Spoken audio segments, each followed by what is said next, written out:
The Secret Adversary, by Agatha Christie. Chapter 5. Mr. Julius P. Hersheimer. "Well," said Tuppence, recovering herself, "it really seems as though it were meant to be." Carter nodded. "Know what you mean. I'm superstitious myself. Luck and all that sort of thing. Fate seems to have chosen you out to be mixed up in this."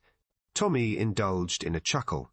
"My word, I don't wonder Whittington got the wind-up when Tuppence plumped out that name. I should have myself. But look here, sir, we're taking up an awful lot of your time. Have you any tips to give us before we clear out? I think not. My experts, working in stereotyped ways, have failed. You will bring imagination and an open mind to the task. Don't be discouraged if that too does not succeed. For one thing, there is a likelihood of the pace being forced." Tuppence frowned uncomprehendingly.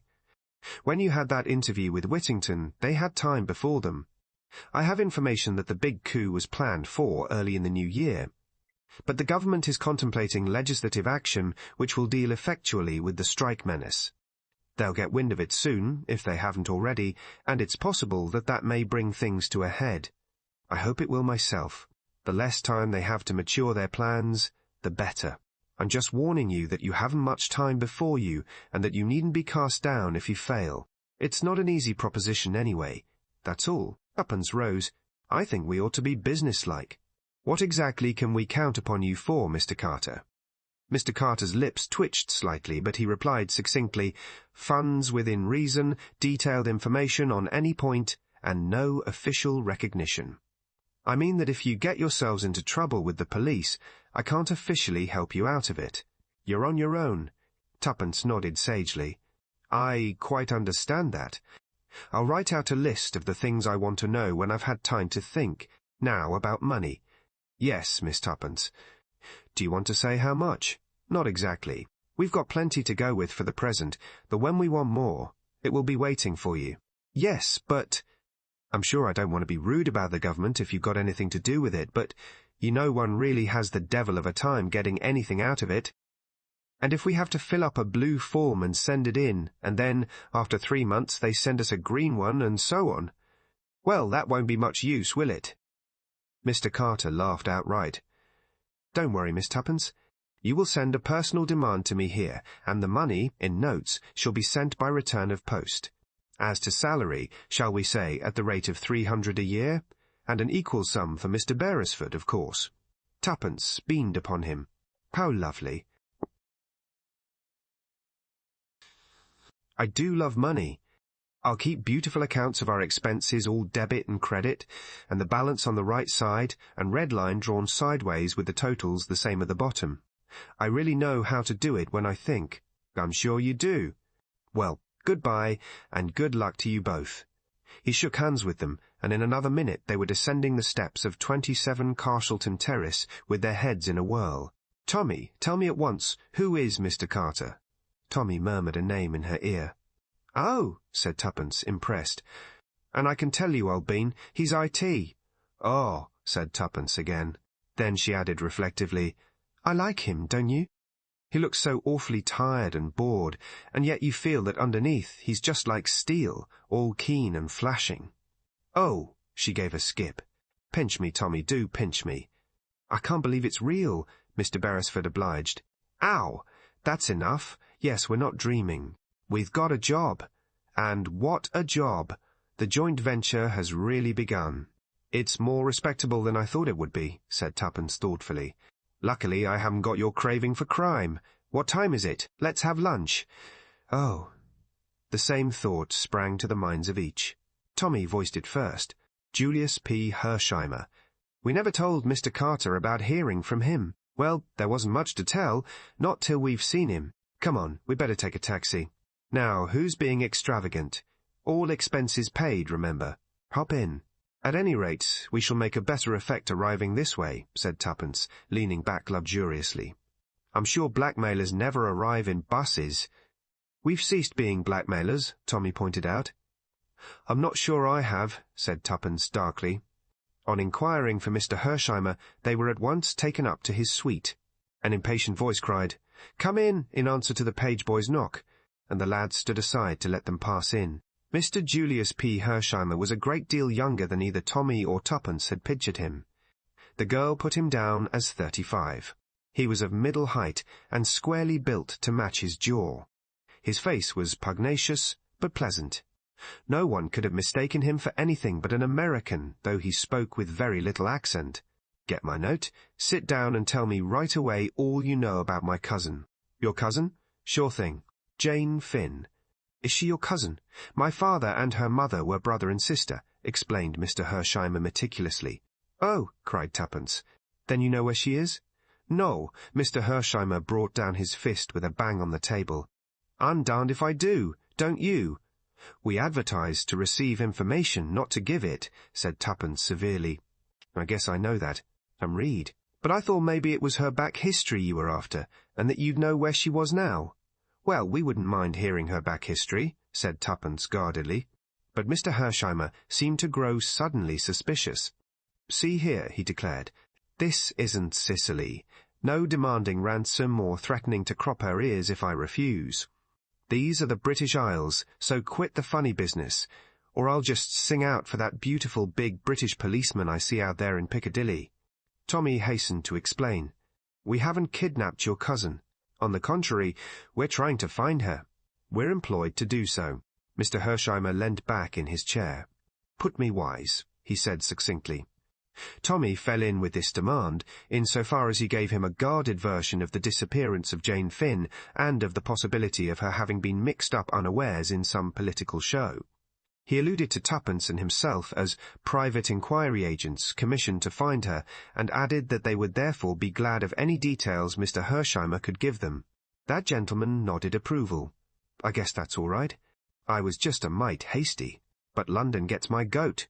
I only know little old New York. Just trot out your questions, and I'll answer." For the moment this paralyzed the young adventurers, but Tuppence, recovering herself, plunged boldly into the breach with a reminiscence culled from detective fiction. "When did you last see your cousin, I mean?" "Never seen her," responded Mr. Hersheimer. "What?" demanded Tommy, astonished. Hersheimer turned to him. "Oh, sir, as I said before, my father and her mother were brother and sister, just as you might be." Tommy did not correct this view of their relationship, but they didn't always get on together. "And when my aunt made up her mind to marry Amos Finn, who was a poor schoolteacher out west, my father was just mad. Said if he made his pile, as he seemed in a fair way to do, she'd never see a cent of it. Well, the upshot was that Aunt Jane went out west, and we never heard from her again. The old man did pile it up. He went into oil, and he went into steel, and he played a bit with railroads, and I can tell you he made Wall Street sit up." He paused. "Then he died last fall, and I got the dollars. Well, would you believe it, my conscience got busy, kept knocking me up and saying, 'What about your Aunt Jane, way out west?' It worried me some. You see, I figured it out that Amos Finn would never make good. He wasn't the sort. End of it was, I hired a man to hunt her down. Result, she was dead, and Amos Finn was dead, but they'd left a daughter. Jane, who'd been torpedoed in the Lusitania on her way to Paris. She was saved all right, but they didn't seem able to hear of her over this side. I guessed they weren't hustling any, so I thought I'd come along over and speed things up. I phoned Scotland Yard and the Admiralty first thing. The Admiralty rather choked me off, but Scotland Yard were very civil, said they would make inquiries, even sent a man round this morning to get her photograph. I'm off to Paris tomorrow, just to see what the prefecture is doing. I guess if I go to and fro hustling them, they ought to get busy." The energy of Mr. Hersheimer was tremendous. They bowed before it. "But say now," he ended, "you're not after her for anything? Contempt of court, or something British? A proud, spirited young American girl might find your rules and regulations in wartime rather irksome and get up against it. If that's the case, and there's such a thing as graft in this country, I'll buy her off." Tuppence reassured him. "That's good. Then we can work together. What about some lunch? Shall we have it up here, or go down to the restaurant?" Tuppence expressed a preference for the latter, and Julius bowed to her decision. Oysters had just given place to Sol Colbert when a card was brought to Hersheimer. "Inspector Japp, CID Scotland Yard again. Another man this time. What does he expect? I can tell him that I didn't tell the first chap. I hope they haven't lost that photograph." That Western photographer's place was burned down and all his negatives destroyed. This is the only copy in existence. I got it from the principal of the college there. An unformulated dread swept over Tuppence. You don't know the name of the man who came this morning? Yes, I do. No, I don't. Half a second. It was on his card. Oh, I know. Inspector Brown. Quiet, unassuming sort of chap. Chapter 6. A Plan of Campaign. A veil might with profit be drawn over the events of the next half hour. Suffice it to say that no such person as Inspector Brown was known to Scotland Yard. The photograph of Jane Finn, which would have been of the utmost value to the police in tracing her, was lost beyond recovery. Once again, Mr. Brown had triumphed. The immediate result of this setback was to effect a rapprochement between Julius Hersheimer and the young adventurers. All barriers went down with a crash, and Tommy and Tuppence felt they had known the young American all their lives. They abandoned the discreet reticence of private inquiry agents and revealed to him the whole history of the joint venture, whereat the young man declared himself tickled to death. He turned to Tuppence at the close of the narration. I've always had a kind of idea that English girls were just a mite moss-grown. Old-fashioned and sweet, you know, but scared to move round without a footman or a maiden aunt. I guess I'm a bit behind the times. The upshot of these confidential relations was that Tommy and Tuppence took up their abode forthwith at the Ritz, in order, as Tuppence put it, to keep in touch with Jane Finn's only living relation. And put like that, she added confidentially to Tommy, nobody could boggle at the expense. Nobody did, which was the great thing. And now, said the young lady on the morning after their installation, to work. Mr. Beresford put down the Daily Mail which he was reading, and applauded with somewhat unnecessary vigour. He was politely requested by his colleague not to be an ass. Dash it all, Tommy, we've got to do something for our money. Tommy sighed. Yes, I fear even the dear old government will not support us at the Ritz in idleness forever. Therefore, as I said before, we must do something. Well, said Tommy, picking up the Daily Mail again, do it. I shan't stop you. You see, continued Tuppence, I've been thinking. She was interrupted by a fresh bout of applause. It's all very well for you to sit there being funny, Tommy. It would do you no harm to do a little brain work too. My union, Tuppence, my union. It does not permit me to work before 11 a.m. Tommy, do you want something thrown at you? It is absolutely essential that we should without delay map out a plan of campaign. Hear, hear. Well, let's do it. Tommy laid his paper finally aside. There's something of the simplicity of the truly great mind about you, Tuppence. Fire ahead. I'm listening. To begin with, said Tuppence, what have we to go upon? Absolutely nothing, said Tommy cheerily. Wrong! Tuppence wagged an energetic finger. We have two distinct clues. What are they? First clue, we know one of the gang. Whittington? Yes. I'd recognize him anywhere. Said Tommy doubtfully. I don't call that much of a clue. You don't know where to look for him, and it's about 1,000 to 1 against your running against him by accident. I'm not so sure about that, replied Tuppence thoughtfully. I've often noticed that once coincidences start happening, they go on happening in the most extraordinary way. I dare say it's some natural law that we haven't found out. Still, as you say, we can't rely on that. But there are places in London where simply everyone is bound to turn up sooner or later. Piccadilly Circus, for instance. One of my ideas was to take up my stand there every day with a tray of flags. What about meals? Inquired the practical Tommy. How like a man? What does mere food matter? That's all very well. You've just had a thundering good breakfast. No one's got a better appetite than you have, Tuppence, and by tea-time you'd be eating the flags, pins and all. But, honestly, I don't think much of the idea. Whittington mayn't be in London at all. That's true. Anyway, I think clue number 2 is more promising. Let's hear it. It's nothing much. Only a Christian name, Rita. Whittington mentioned it that day. Are you proposing a third advertisement? Wanted, female crook, answering to the name of Rita? I am not. I propose to reason in a logical manner.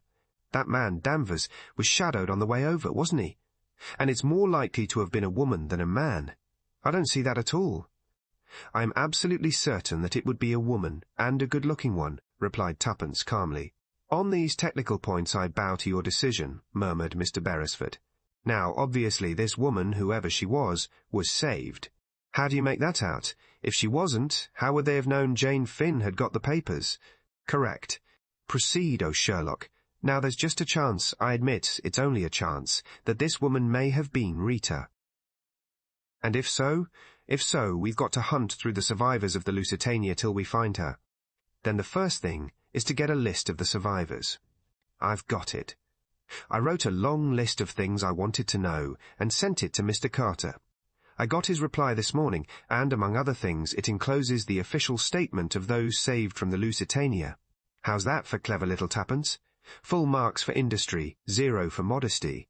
But the great point is there a Ritas on the list?" "That's just what I don't know," confessed Tuppence. "Don't know?" "Yes. Here." Together they bent over the list. You see, very few Christian names are given. They're nearly all Mrs. or Miss. Tommy nodded. "That complicates matters," he murmured thoughtfully. Tuppence gave her characteristic terrier shake. "Well, we've just got to get down to it, that's all. We'll start with the London area. Just note down the addresses of any of the females who live in London or roundabout while I put on my hat." 5 minutes later, the young couple emerged into Piccadilly, and a few seconds later a taxi was bearing them to the Laurels, Glendower Road, on 7, the residence of Mrs. Edgar Keith, whose name figured first in a list of 7 reposing in Tommy's pocketbook. The Laurels was a dilapidated house, standing back from the road with a few grimy bushes to support the fiction of a front garden. Tommy paid off the taxi and accompanied Tuppence to the front doorbell. As she was about to ring it, he arrested her hand. "What are you going to say?" "What am I going to say? Why, I shall say, oh dear, I don't know. It's very awkward." "I thought as much," said Tommy with satisfaction. "How like a woman, no foresight. Now just stand aside and see how easily the mere male deals with the situation." He pressed the bell. Tuppence withdrew to a suitable spot. A slatternly-looking servant, with an extremely dirty face and a pair of eyes that did not match, answered the door. Tommy had produced a notebook and pencil. "Good morning," he said briskly and cheerfully. "From the Hampstead Borough Council. The new voting register. Mrs. Edgar Keith lives here, does she not?" "Yas," said the servant. "Christian name?" asked Tommy, his pencil poised. "Mrs. Eleanor Jane." "Eleanor," spelt Tommy. "Any sons or daughters over 21? "Now." "Thank you." Tommy closed the notebook with a brisk snap. "Morning." The servant volunteered her first remark. "I thought perhaps as you'd come about the gas," she observed cryptically, and shut the door. Tommy rejoined his accomplice. "You see, Tuppence," he observed. Child's play to the masculine mind. "I don't mind admitting that for once you've scored handsomely. I should never have thought of that. Good wheeze, wasn't it? And we can repeat it, ad lib." Lunchtime found the young couple attacking a steak and chips in an obscure hostelry with avidity. They had collected a Gladys Mary and a Marjorie, been baffled by one change of address, and had been forced to listen to a long lecture on universal suffrage from a vivacious American lady whose Christian name had proved to be Sadie. "Ah," said Tommy, imbibing a long draught of beer, "I feel better. Where's the next drawer?" The notebook lay on the table between them. Tuppence picked it up. "Mrs. Vandermeyer," she read, 20 South Audley Mansions. "Miss Wheeler, 43 Clappington Road, Battersea. She's a lady's maid, as far as I remember, so probably won't be there, and, anyway, she's not likely. Then the Mayfair lady is clearly indicated as the first port of call. Tommy, I'm getting discouraged. Buck up, old bean. We always knew it was an outside chance. And, anyway, we're only starting. If we draw a blank in London, there's a fine tour of England, Ireland, and Scotland before us." "True," said Tuppence, her flagging spirits reviving. "And all expenses paid. But, oh, Tommy, I do like things to happen quickly. So far, adventure has succeeded adventure, but this morning has been dull as dull. You must stifle this longing for vulgar sensation, Tuppence. Remember that if Mr. Brown is all he is reported to be, it's a wonder that he has not ere now done us to death. That's a good sentence, quite a literary flavour about it. You're really more conceited than I am, with less excuse. Ahem. but it certainly is queer that Mr. Brown has not yet wreaked vengeance upon us. You see, I can do it too. We pass on our way unscathed. Perhaps he doesn't think us worth bothering about, suggested the young man simply. Tuppence received the remark with great disfavour. How horrid you are, Tommy, just as though we didn't count. Sorry, Tuppence. What I meant was that we work like moles in the dark, and that he has no suspicion of our nefarious schemes. Ha-ha, ha-ha, echoed Tuppence approvingly as she rose. South Audley Mansions was an imposing-looking block of flats just off Park Lane. No, 20 was on the second floor. Tommy had by this time the glibness born of practice. He rattled off the formula to the elderly woman, looking more like a housekeeper than a servant, who opened the door to him. Christian name? Margaret. Tommy spelt it, but the other interrupted him. No, G-U-E. Oh, Marguerite, French way, I see. He paused, then plunged boldly. We had her down as Rita Vandermeyer, but I suppose that's incorrect? She's mostly called that, sir, but Marguerite's her name. Thank you. That's all. Good morning. Hardly able to contain his excitement, Tommy hurried down the stairs. Tuppence was waiting at the angle of the turn. You heard? Yes. Oh, Tommy. Tommy squeezed her arm sympathetically. I know, old thing. I feel the same. It's so lovely to think of things, and then for them really to happen, cried Tuppence enthusiastically. Her hand was still in Tommy's. They had reached the entrance hall. There were footsteps on the stairs above them, and voices. Suddenly, to Tommy's complete surprise, Tuppence dragged him into the little space by the side of the lift, where the shadow was deepest. What the— Hush! 2 men came down the stairs and passed out through the entrance. Tuppence's hand closed tighter on Tommy's arm. Ick, follow them. I daren't. He might recognize me. I don't know who the other man is, but the bigger of the 2 was Whittington. Chapter 7. The House, in Soho. Whittington and his companion were walking at a good pace. Tommy started in pursuit at once, and was in time to see them turn the corner of the street. His vigorous stride soon enabled him to gain upon them, and by the time he, in his turn, reached the corner, the distance between them was sensibly lessened. The small Mayfair streets were comparatively deserted, and he judged it wise to content himself with keeping them in sight. The sport was a new one to him.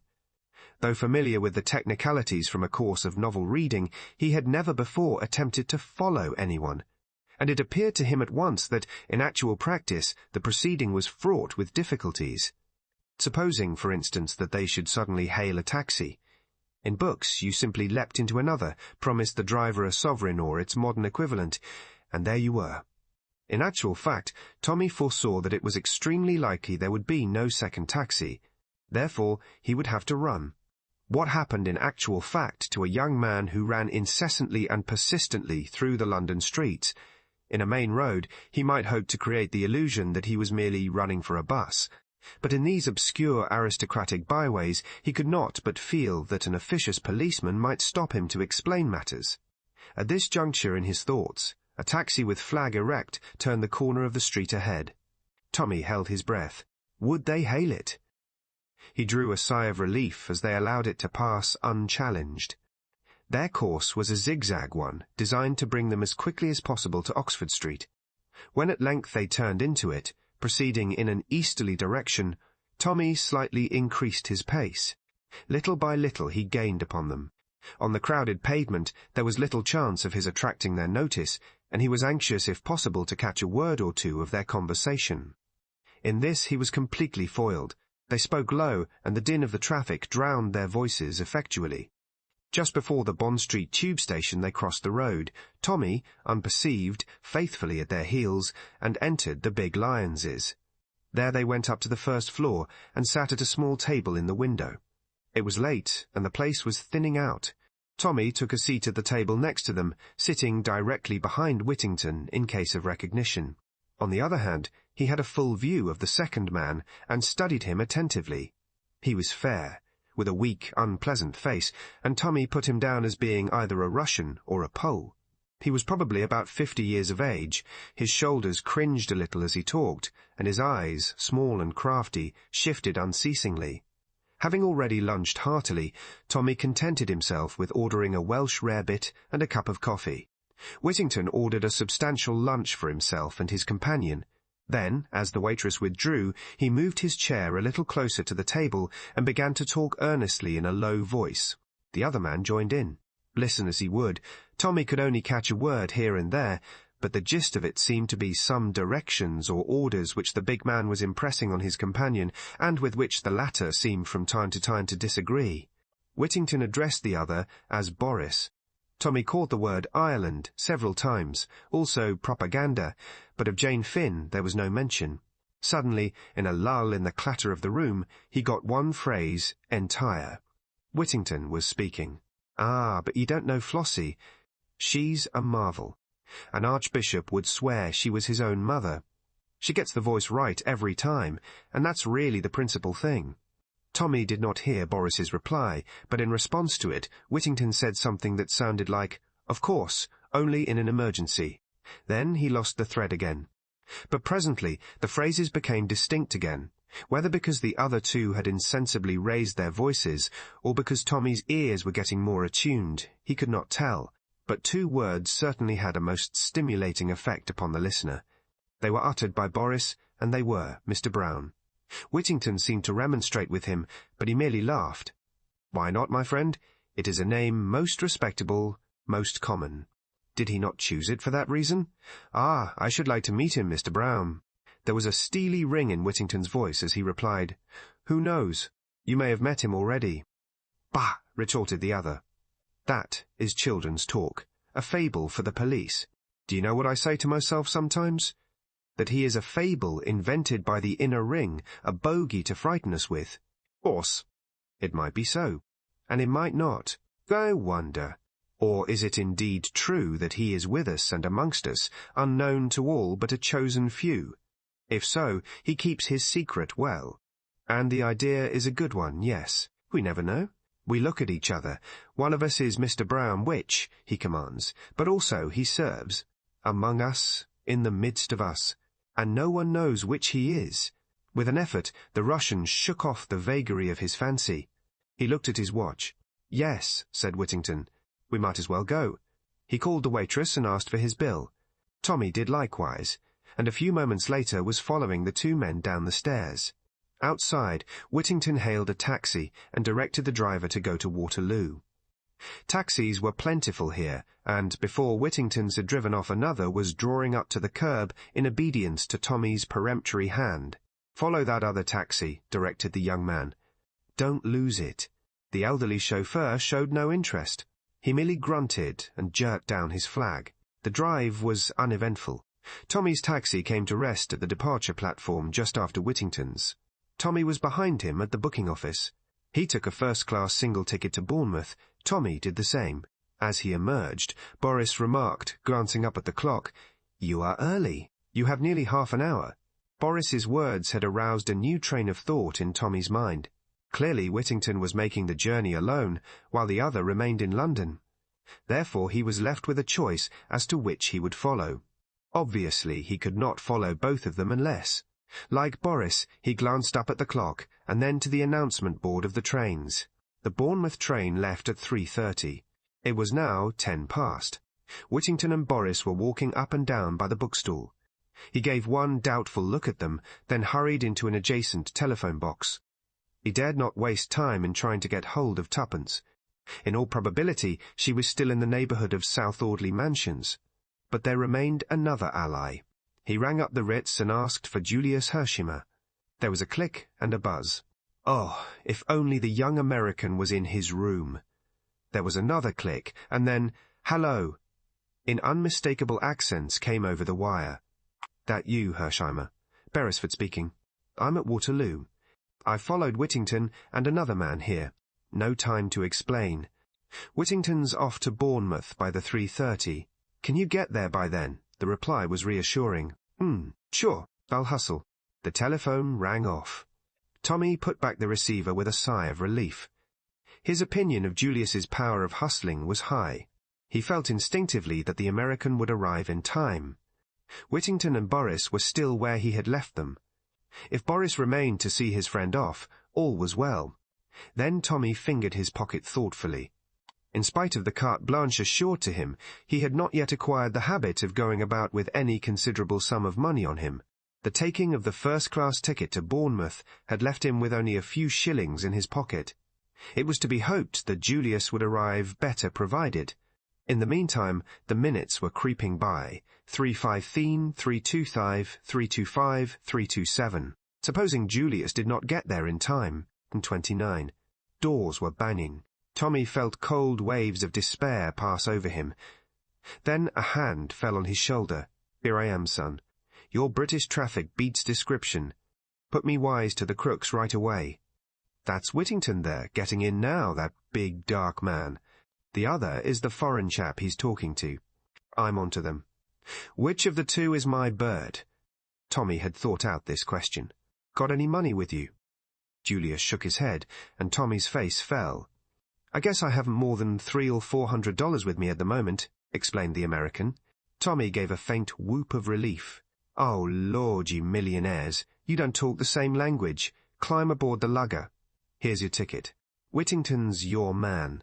"Me for Whittington," said Julius darkly. The train was just starting as he swung himself aboard. "So long, Tommy." The train slid out of the station. Tommy drew a deep breath. The man, Boris, was coming along the platform towards him. Tommy allowed him to pass, and then took up the chase once more. From Waterloo, Boris took the tube as far as Piccadilly Circus. Then he walked up Shaftesbury Avenue, finally turning off into the maze of mean streets round Soho. Tommy followed him at a judicious distance. They reached at length a small, dilapidated square. The houses there had a sinister air in the midst of their dirt and decay.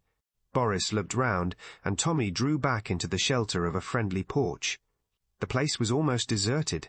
It was a cul-de-sac, and consequently no traffic passed that way. The stealthy way the other had looked round stimulated Tommy's imagination. From the shelter of the doorway, he watched him go up the steps of a particularly evil-looking house and rap sharply, with a peculiar rhythm, on the door. It was opened promptly, he said, a word or two to the doorkeeper, then passed inside. The door was shut to again. It was at this juncture that Tommy lost his head. What he ought to have done, what any sane man would have done, was to remain patiently where he was and wait for his man to come out again. What he did do was entirely foreign to the sober common sense, which was, as a rule, his leading characteristic. Something, as he expressed it, seemed to snap in his brain. Without a moment's pause for reflection, he too went up the steps, and reproduced as far as he was able the peculiar knock. The door swung open with the same promptness as before. A villainous-faced man with close-cropped hair stood in the doorway. "Well," he grunted. It was at that moment that the full realization of his folly began to come home to Tommy. But he dared not hesitate. He seized at the first words that came into his mind. "Mr. Brown," he said. To his surprise, the man stood aside. "Upstairs," he said, jerking his thumb over his shoulder. "Second door on your left." Chapter 8. The Adventures of Tommy. Taken aback though he was by the man's words, Tommy did not hesitate. If audacity had successfully carried him so far, it was to be hoped it would carry him yet farther. He quietly passed into the house and mounted the ramshackle staircase. Everything in the house was filthy beyond words. The grimy paper, of a pattern now indistinguishable, hung in loose festoons from the wall. In every angle was a grey mass of cobweb. Tommy proceeded leisurely. By the time he reached the bend of the staircase, he had heard the man below disappear into a back room. Clearly no suspicion attached to him as yet. To come to the house and ask for Mr. Brown appeared indeed to be a reasonable and natural proceeding. At the top of the stairs, Tommy halted to consider his next move. In front of him ran a narrow passage, with doors opening on either side of it. From the one nearest him on the left came a low murmur of voices. It was this room which he had been directed to enter. But what held his glance fascinated was a small recess immediately on his right, half concealed by a torn velvet curtain. It was directly opposite the left-handed door, and, owing to its angle, it also commanded a good view of the upper part of the staircase. As a hiding place for one, or, at a pinch, 2 men, it was ideal, being about 2 feet deep and 3 feet wide. It attracted Tommy mightily. He thought things over in his usual slow and steady way, deciding that the mention of Mr. Brown was not a request for an individual, but, in all probability, a password used by the gang. His lucky use of it had gained him admission. So far he had aroused no suspicion, but he must decide quickly on his next step. Suppose he were boldly to enter the room on the left of the passage. Would the mere fact of his having been admitted to the house be sufficient? Perhaps a further password would be required, or, at any rate, some proof of identity. The doorkeeper clearly did not know all the members of the gang by sight, but it might be different upstairs. On the whole, it seemed to him that luck had served him very well so far, but that there was such a thing as trusting it too far. To enter that room was a colossal risk. He could not hope to sustain his part indefinitely. Sooner or later he was almost bound to betray himself, and then he would have thrown away a vital chance in mere foolhardiness. A repetition of the signal knock sounded on the door below, and Tommy, his mind made up, slipped quickly into the recess and cautiously drew the curtain farther across so that it shielded him completely from sight. There were several rents and slits in the ancient material which afforded him a good view. He would watch events, and any time he chose could, after all, join the assembly, modelling his behaviour on that of the new arrival. The man who came up the staircase with a furtive, soft-footed tread was quite unknown to Tommy. He was obviously of the very dregs of society. The low, beetling brows, and the criminal jaw, the bestiality of the whole countenance were new to the young man, though he was a type that Scotland Yard would have recognised at a glance. The man passed the recess, breathing heavily as he went. He stopped at the door opposite and gave a repetition of the signal knock. A voice inside called out something, and a man opened the door and passed in, affording Tommy a momentary glimpse of the room inside. He thought there must be about 4 or 5 people seated round a long table that took up most of the space, but his attention was caught and held by a tall man with close-cropped hair and a short, pointed, naval-looking beard, who sat at the head of the table with papers in front of him. As the newcomer entered, he glanced up, and with a correct but curiously precise enunciation which attracted Tommy's notice, he asked, "Your number, comrade?" 14, governor," replied the other hoarsely. "Ah, correct." The door shut again. "If that isn't a Hun, I'm a Dutchman," said Tommy to himself. "And running the show darned systematically too, as they always do. Lucky I didn't roll in. I'd have given the wrong number, and there would have been the deuce to pay. No, this is the place for me. Hullo, here's another knock." This visitor proved to be of an entirely different type to the last. Tommy recognised in him an Irish Sinn Féiner. Certainly Mr. Brown's organisation was a far-reaching concern. The common criminal, the well-bred Irish gentleman, the pale Russian, and the efficient German master of the ceremonies. Truly a strange and sinister gathering. Who was this man who held in his finger these curiously variegated links of an unknown chain? In this case, the procedure was exactly the same. The signal knock, the demand for a number, and the reply, correct. 2 knocks followed in quick succession on the door below. The first man was quite unknown to Tommy, who put him down as a city clerk. A quiet, intelligent-looking man, rather shabbily dressed. The second was of the working classes, and his face was vaguely familiar to the young man. 3 minutes later came another, a man of commanding appearance, exquisitely dressed, and evidently well-born. His face, again, was not unknown to the watcher, though he could not for the moment put a name to it. After his arrival there was a long wait. In fact, Tommy concluded that the gathering was now complete, and was just cautiously creeping out from his hiding-place when another knock sent him scuttling back to cover. This last comer came up the stairs so quietly that he was almost abreast of Tommy before the young man had realised his presence. He was a small man, very pale, with a gentle, almost womanish air. The angle of the cheekbones hinted at his Slavonic ancestry, otherwise there was nothing to indicate his nationality. As he passed the recess, he turned his head slowly. The strange light eyes seemed to burn through the curtain. Tommy could hardly believe that the man did not know he was there, and in spite of himself he shivered. He was no more fanciful than the majority of young Englishmen, but he could not rid himself of the impression that some unusually potent force emanated from the man. The creature reminded him of a venomous snake. A moment later his impression was proved correct. The newcomer knocked on the door as all had done, but his reception was very different. The bearded man rose to his feet, and all the others followed suit. The German came forward and shook hands. His heels clicked together. "We are honoured," he said. "We are greatly honoured. I much feared that it would be impossible." The other answered in a low voice that had a kind of hiss in it. "There were difficulties. It will not be possible again, I fear. But one meeting is essential to define my policy. I can do nothing without Mr. Brown. He is here?" The change in the German's voice was audible as he replied with slight hesitation, "We have received a message. It is impossible for him to be present in person." He stopped, giving a curious impression of having left the sentence unfinished. A very slow smile overspread the face of the other. He looked round at a circle of uneasy faces. "Ah, I understand. I have read of his methods. He works in the dark, and trusts no one. But, all the same, it is possible that he is among us now." He looked round him again, and again that expression of fear swept over the group.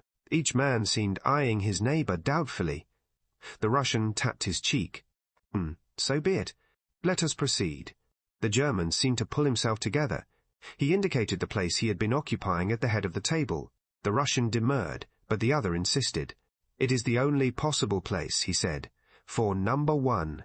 Perhaps number 14 will shut the door." In another moment Tommy was once more confronting bare wooden panels, and the voices within had sunk once more to a mere undistinguishable murmur. Tommy became restive. The conversation he had overheard had stimulated his curiosity. He felt that, by hook or by crook, he must hear more. There was no sound from below, and it did not seem likely that the doorkeeper would come upstairs. After listening intently for a minute or two, he put his head round the curtain. The passage was deserted. Tommy bent down and removed his shoes. Then, leaving them behind the curtain, he walked gingerly out on his stockinged feet, and kneeling down by the closed door, he laid his ear cautiously to the crack. To his intense annoyance, he could distinguish little more, just a chance word here and there if a voice was raised, which merely served to whet his curiosity still farther. He eyed the handle of the door tentatively. Could he turn it by degrees so gently and imperceptibly that those in the room would notice nothing? He decided that with great care it could be done. Very slowly, a fraction of an inch at a time, he moved it round, holding his breath in his excessive care. A little more still, would it never be finished? At last it would turn no farther. He stayed so for a minute or two, then drew a deep breath and pressed it ever so slightly inward. The door did not budge. Tommy was annoyed. If he had to use too much force, it would almost certainly creak. He waited until the voices rose a little, then he tried again. Still nothing happened. He increased the pressure. Had the beastly thing stuck? Finally, in desperation, he pushed with all his might. But the door remained firm, and at last the truth dawned upon him. It was locked or bolted on the inside. For a moment or two, Tommy's indignation got the better of him. "Well, I'm damned," he said. "What a dirty trick." As his indignation cooled, he prepared to face the situation. Clearly the first thing to be done was to restore the handle to its original position. If he let it go suddenly, the men inside would be almost certain to notice it, so, with the same infinite pains, he reversed his former tactics. All went well, and with a sigh of relief the young man rose to his feet. There was a certain bulldog tenacity about Tommy that made him slow to admit defeat. Checkmated for the moment, he was far from abandoning the conflict. He still intended to hear what was going on in the locked room. As one plan had failed, he must hunt about for another.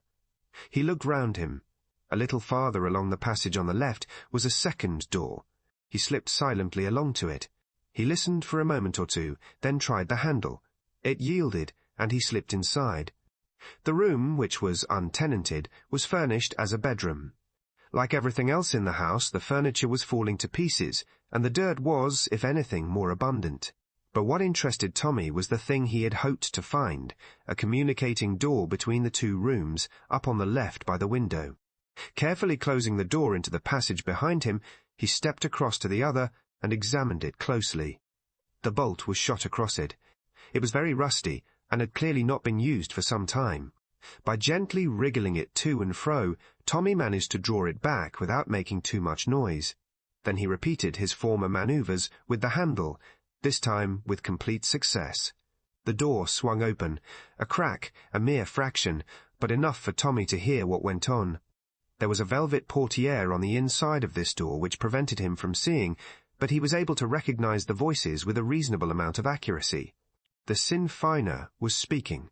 His rich Irish voice was unmistakable. That's all very well, but more money is essential. No money, no results. Another voice, which Tommy rather thought was that of Boris, replied, "Will you guarantee that there are results?" "In a month from now, sooner or later as you wish, I will guarantee you such a reign of terror in Ireland as shall shake the British Empire to its foundations." There was a pause, and then came the soft, sibilant accents of number one. "Good. You shall have the money. Boris, you will see to that." Boris asked a question. "Via the Irish-Americans and Mr. Potter as usual?" "I guess that'll be all right," said a new voice, with a transatlantic intonation, "though I'd like to point out, here and now, that things are getting a mite difficult. There's not the sympathy there was, and a growing disposition to let the Irish settle their own affairs without interference from America." Tommy felt that Boris had shrugged his shoulders as he answered, "Does that matter, since the money only nominally comes from the States?" "The chief difficulty is the landing of the ammunition," said the Sinn Feiner. "The money is conveyed in easily enough, thanks to our colleague here." Another voice, which Tommy fancied was that of the tall, commanding-looking man whose face had seemed familiar to him, said, "Think of the feelings of Belfast if they could hear you." "That is settled, then," said the sibilant tones. "Now, in the matter of the loan to an English newspaper, you have arranged the details satisfactorily, Boris." "I think so." "Is good. An official denial from Moscow will be forthcoming if necessary." There was a pause, and then the clear voice of the German broke the silence. "I am directed by Mr. Brown to place the summaries of the reports from the different unions before you. That of the miners is most satisfactory. We must hold back the railways. There may be trouble with the ASE. For a long time there was a silence, broken only by the rustle of papers and an occasional word of explanation from the German. Then Tommy heard the light tap-tap of fingers drumming on the table. "And the date, my friend?" said number one. "The 29th. The Russians seemed to consider, that is rather soon." "I know, but it was settled by the principal labour leaders, and we cannot seem to interfere too much. They must believe it to be entirely their own show." The Russian laughed softly, as though amused. Yes, he said. "That is true. They must have no inkling that we are using them for our own ends. They are honest men, and that is their value to us. It is curious, but you cannot make a revolution without honest men. The instinct of the populace is infallible."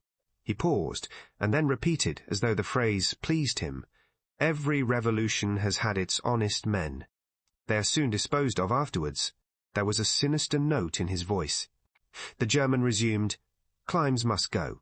He is too far-seeing. Number 14 will see to that." There was a hoarse murmur. "That's all right, Governor." And then, after a moment or two, "Suppose I'm nabbed."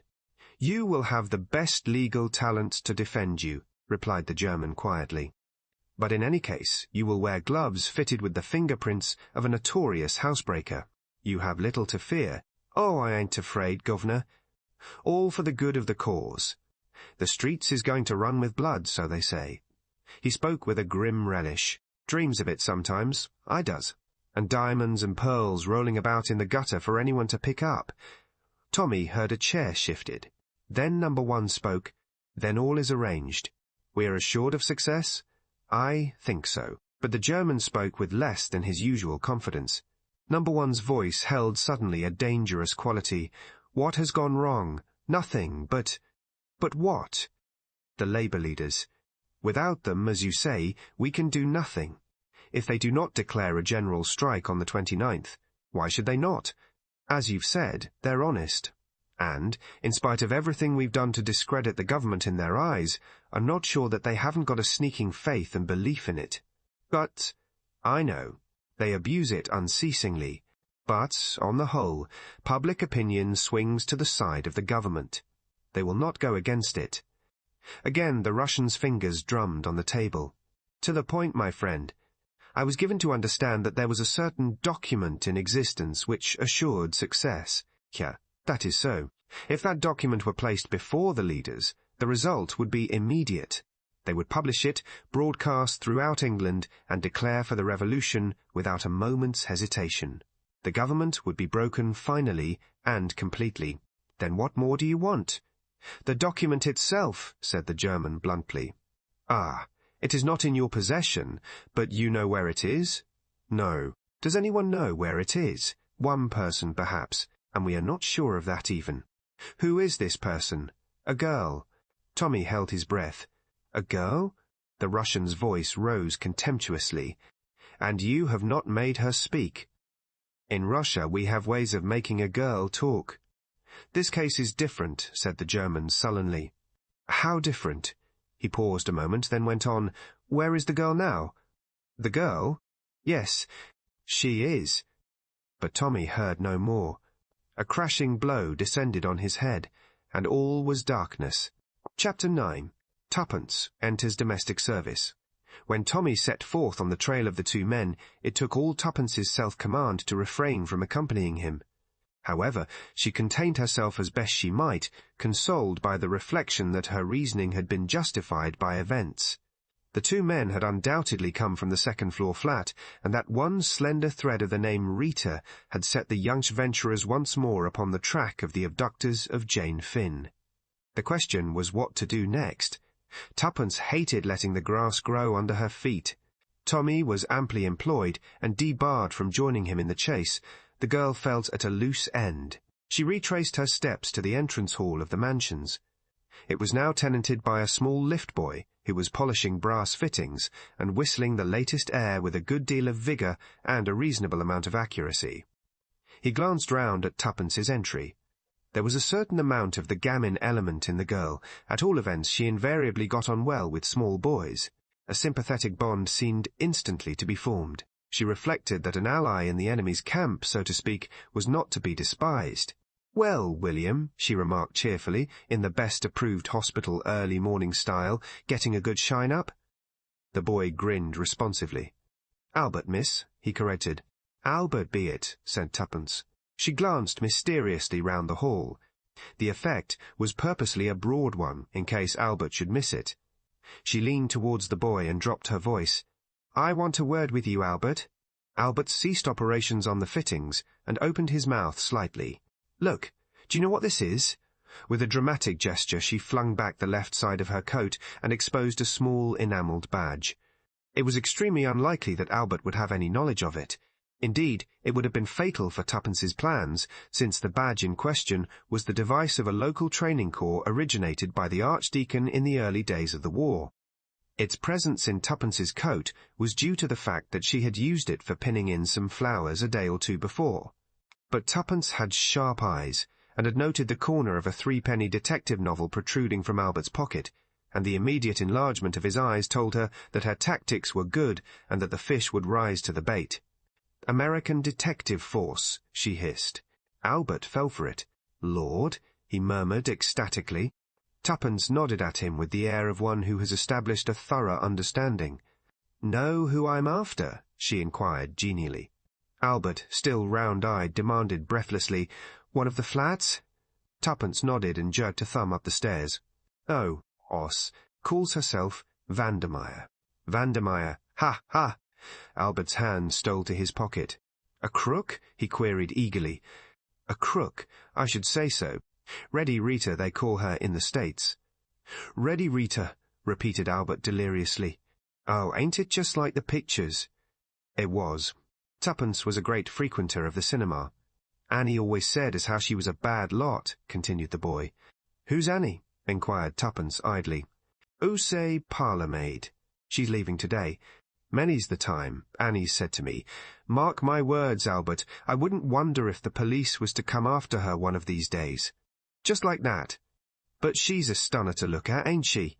"She's some peach," allowed Tuppence carelessly. "Finds it useful in her layout, you bet. Has she been wearing any of the emeralds, by the way?" "Emeralds? Them's the green stones, isn't they?" Tuppence nodded. "That's what we're after her for. You know old man Rysdale?" Albert shook his head. Peter B. Rysdale, the Oil King. It seems sort of familiar to me. The sparklers belonged to him. Finest collection of emeralds in the world. Worth $1 million. Lummy, came ecstatically from Albert. It sounds more like the pictures every minute. Tuppence smiled, gratified at the success of her efforts. We haven't exactly proved it yet. But we're after her. And, she produced a long, drawn-out wink, I guess she won't get away with the goods this time. Albert uttered another ejaculation, indicative of delight. Mind you, sonny, not a word of this, said Tuppence suddenly. I guess I oughtn't to have put you wise, but in the States we know a real smart lad when we see one. I'll not breathe a word, protested Albert eagerly. Ain't there anything I could do? A bit of shadowing, maybe, or such like? Tuppence affected to consider, then shook her head. Not at the moment, but I'll bear you in mind, son. What's this about the girl you say is leaving? Annie? Regular turn-up, they add. As Annie said, servants is someone nowadays, and to be treated accordingly, and, what with her passing the word round, she won't find it so easy to get another. Won't she? Said Tuppence thoughtfully. I wonder. An idea was dawning in her brain. She thought a minute or two, then tapped Albert on the shoulder. See here, son, my brain's got busy. How would it be if you mentioned that you'd got a young cousin, or a friend of yours had, that might suit the place? You get me? I'm there, said Albert instantly. You leave it to me, miss, and I'll fix the whole thing up in 2 ticks. Some lad, commented Tuppence with a nod of approval. You might say that the young woman could come in right away. You let me know, and if it's okay, I'll be round tomorrow at 11 o'clock. Where am I to let you know to, Ritz? Replied Tuppence laconically. Name of Cowley. Albert eyed her enviously. It must be a good job, this tech business. It sure is, drawled Tuppence, especially when old man Rysdale backs the bill. But don't fret, son. If this goes well, you shall come in on the ground floor. With which promise she took leave of her new ally, and walked briskly away from South Audley Mansions, well pleased with her morning's work. But there was no time to be lost. She went straight back to the Ritz, and wrote a few brief words to Mr. Carter. Having dispatched this, and Tommy not having yet returned, which did not surprise her, she started off on a shopping expedition which, with an interval for tea and assorted creamy cakes, occupied her until well after 6 o'clock, and she returned to the hotel jaded but satisfied with her purchases. Starting with a cheap clothing store, and passing through 1 or 2 second-hand establishments, she had finished the day at a well-known hairdresser's. Now, in the seclusion of her bedroom, she unwrapped that final purchase. 5 minutes later, she smiled contentedly at her reflection in the glass. With an actress's pencil she had slightly altered the line of her eyebrows, and that, taken in conjunction with the new luxuriant growth of fair hair above, so changed her appearance that she felt confident that even if she came face to face with Whittington, he would not recognize her. She would wear elevators in her shoes, and the cap and apron would be an even more valuable disguise. From hospital experience, she knew only too well that a nurse out of uniform is frequently unrecognized by her patients. Yes, said Tuppence aloud, nodding at the pert reflection in the glass. You'll do. She then resumed her normal appearance. Dinner was a solitary meal. Tuppence was rather surprised at Tommy's non-return. Julius, too, was absent, but that, to the girl's mind, was more easily explained. His hustling activities were not confined to London, and his abrupt appearances and disappearances were fully accepted by the young adventurers as part of the day's work. It was quite on the cards that Julius P. Hersheimer had left for Constantinople at a moment's notice if he fancied that a clue to his cousin's disappearance was to be found there. The energetic young man had succeeded in making the lives of several Scotland Yard men unbearable to them, and the telephone girls of the Admiralty had learned to know and dread the familiar "hullo." He had spent 3 hours in Paris hustling the prefecture, and had returned from there imbued with the idea, possibly inspired by a weary French official, that the true clue to the mystery was to be found in Ireland. I dare say he's dashed off there now, thought Tuppence. All very well, but this is very dull for me. Here I am bursting with news, and absolutely no one to tell it to. Tommy might have wired or something. I wonder where he is. Anyway, he can't have lost the trail, as they say. That reminds me. And Miss Cowley broke off in her meditations and summoned a small boy. 10 minutes later the lady was ensconced comfortably on her bed, smoking cigarettes and deep in the perusal of Garnaby Williams, The Boy Detective, which, with other threepenny works of lurid fiction, she had sent out to purchase. She felt, and rightly, that before the strain of attempting further intercourse with Albert, it would be as well to fortify herself with a good supply of local colour. The morning brought a note from Mr. Carter. "Dear Miss Tuppence, you have made a splendid start, and I congratulate you. I feel, though, that I should like to point out to you once more the risks you are running, especially if you pursue the course you indicate. Those people are absolutely desperate and incapable of either mercy or pity. I feel that you probably underestimate the danger, and therefore warn you again that I can promise you no protection. You have given us valuable information, and if you choose to withdraw now, no one could blame you. At any rate, think the matter over well before you decide. If, in spite of my warnings, you make up your mind to go through with it, you will find everything arranged.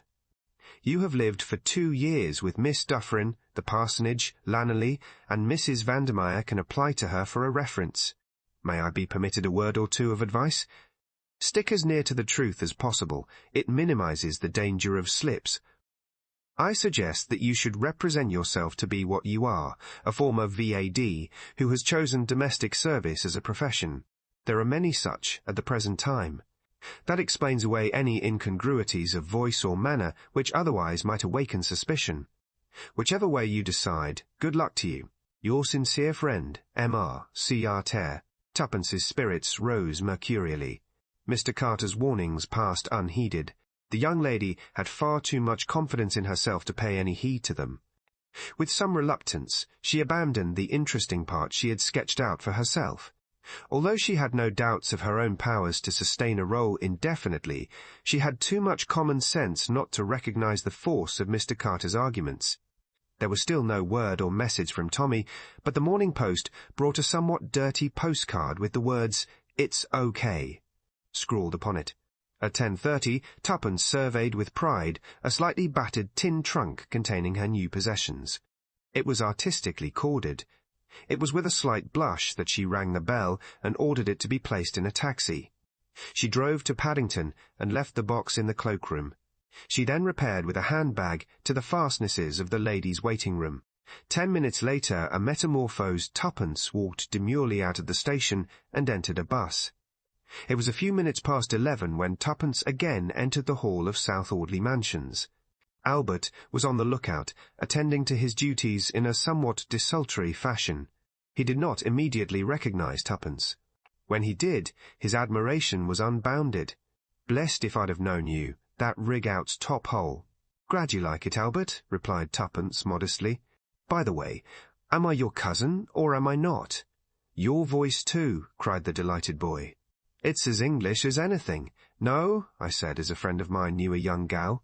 Annie wasn't best pleased. "She stopped on till today to oblige," she said, "but really it's so as to put you against the place." "Nice girl," said Tuppence. Albert suspected no irony. "She's style about her and keeps her silver a treat, but my word, ain't she got a temper." "Are you going up now, miss?" "Step inside the lift." "No. 20, did you say?" And he winked. Tuppence quelled him with a stern glance and stepped inside. As she rang the bell of number Hone, 20, she was conscious of Albert's eyes slowly descending beneath the level of the floor. A smart young woman opened the door. "I've come about the place," said Tuppence. "It's a rotten place," said the young woman without hesitation. "Regular old cat, always interfering. Accused me of tampering with her letters. Me! The flap was half undone anyway. There's never anything in the waste-paper basket. She burns everything. She's a Roman, that's what she is. Swell clothes, but no class. Cook knows something about her, but she won't tell, scared to death of her. And suspicious. She's on to you in a minute if you as much as speak to a fellow. I can tell you." But what more Annie could tell, Tuppence was never destined to learn, for at that moment a clear voice with a peculiarly steely ring to it called, "Annie." The smart young woman jumped as if she had been shot. "Yes, ma'am." "Who are you talking to?" "It's a young woman about the situation, ma'am." Show her in, then." "At once." "Whoa, yes, ma'am." Tuppence was ushered into a room on the right of the long passage. A woman was standing by the fireplace. She was no longer in her first youth, and the beauty she undeniably possessed was hardened and coarsened. In her youth, she must have been dazzling. Her pale gold hair, owing a slight assistance to art, was coiled low on her neck. Her eyes, of a piercing electric blue, seemed to possess a faculty of boring into the very soul of the person she was looking at. Her exquisite figure was enhanced by a wonderful gown of indigo charmeuse. And yet, despite her swaying grace and the almost ethereal beauty of her face, you felt instinctively the presence of something hard and menacing, a kind of metallic strength that found expression in the tones of her voice and in that gimlet-like quality of her eyes. For the first time, Tuppence felt afraid. She had not feared Whittington, but this woman was different. As if fascinated, she watched the long, cruel line of the red, curving mouth, and again she felt that sensation of panic pass over her. Her usual self-confidence deserted her. Vaguely she felt that deceiving this woman would be very different to deceiving Whittington. Mr. Carter's warning recurred to her mind. Here, indeed, she might expect no mercy. Fighting down that instinct of panic which urged her to turn tail and run without further delay, Tuppence returned the lady's gaze firmly and respectfully. As though that first scrutiny had been satisfactory, Mrs. Vandermeyer motioned to a chair. "You can sit down. How did you hear I wanted a house parlour-maid?" "Through a friend who knows the lift-boy here. He thought the place might suit me." Again that basilisk glance seemed to pierce her through. "You speak like an educated girl?" Glibly enough, Tuppence ran through her imaginary career on the lines suggested by Mr. Carter. It seemed to her, as she did so, that the tension of Mrs. Vandermeyer's attitude relaxed. "I see," she remarked at length. "Is there anyone I can write to for a reference?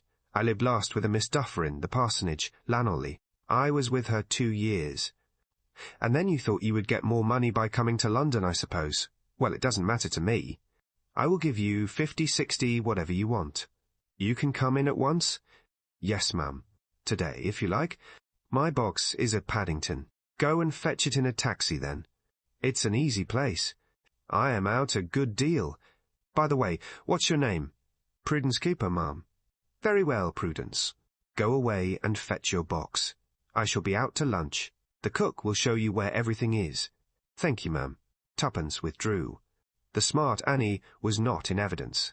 In the hall below, a magnificent hall porter had relegated Albert to the background. Tuppence did not even glance at him as she passed meekly out. The adventure had begun, but she felt less elated than she had done earlier in the morning. It crossed her mind that if the unknown Jane Finn had fallen into the hands of Mrs. Vandermeyer, it was likely to have gone hard with her.